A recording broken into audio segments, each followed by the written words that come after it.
Hi, folks. Have you ever seen a celebration of athletes who just won a championship? Or have you ever been a part of a team that had won a championship? Or have you ever been recognized for an achievement walking across a stage at your high school or your college, or whether it was at an athletic banquet somewhere? You know those kind of feelings?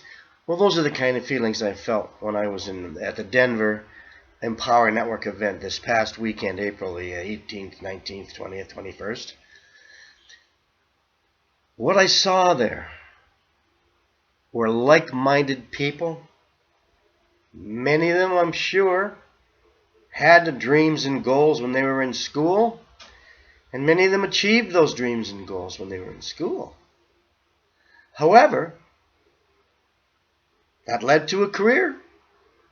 However, somewhere along the way, they maybe were pushed aside trying to climb the corporate ladder, or their life distracted them. Just their everyday life and with their families, and there are many different things that come up that take your time. They lost sight of their goals and dreams. Some people, I'm sure, have a bucket list that they put together somewhere if they could just get it out of the sock drawer or wherever they put it. And that's what I found at the Denver event.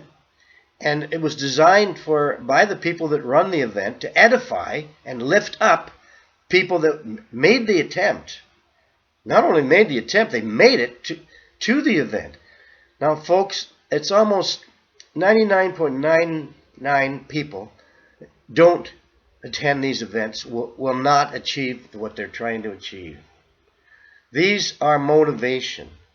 It was Zig Ziglar that says, baiting and motivation don't work unless you do them every day.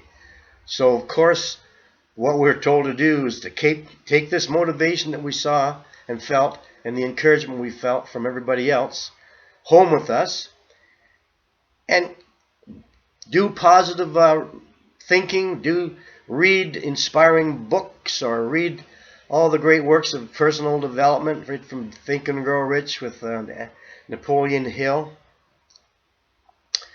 How to Win Friends and Influence People with Dale Carnegie. We need to keep motivated. And how they really got our spirits lifted was everybody was asked, the whole audience was asked, how many people made X number of dollars over the time that they've been in the business, or over the last 3 months. There was different times when they'd call up people to the stage. And then they kept going down. How many made $1,000? How many made $500 over the time they've been in the business? Even the people that made their first $25 were edified. They said, give these people an applause. Because when you get to your next level, you'd want them to applaud for you. But even when we were in our own little prosperity support team group, we were doing that. There was a guy, the deaf fellow. They always call him a deaf fellow. That's not really a politically correct thing to say, but I know that he calls his group the deaf people. When he comes up there and somebody says, give this man an applause for making $1,000 in one day, give this man an applause for bringing all these, his deaf group here of 7 or 8 people in the front row that they were being signed to. Give those people a hand. The fellow that we saw that was a blind fellow, he had a very great speaking voice, and he was very, very encouraging, and, well, I would say inspirational. And he was a guy to listen to, and yet he couldn't even see the videos he was making. So really, that's my first impression I want to give you today. I think I'll throw you in an old video that I made about the stages of life that we go through, and our vision for our future and our vision of the present, and how both of them change. So thank you very much. I'll put this on my blog. Bye-bye.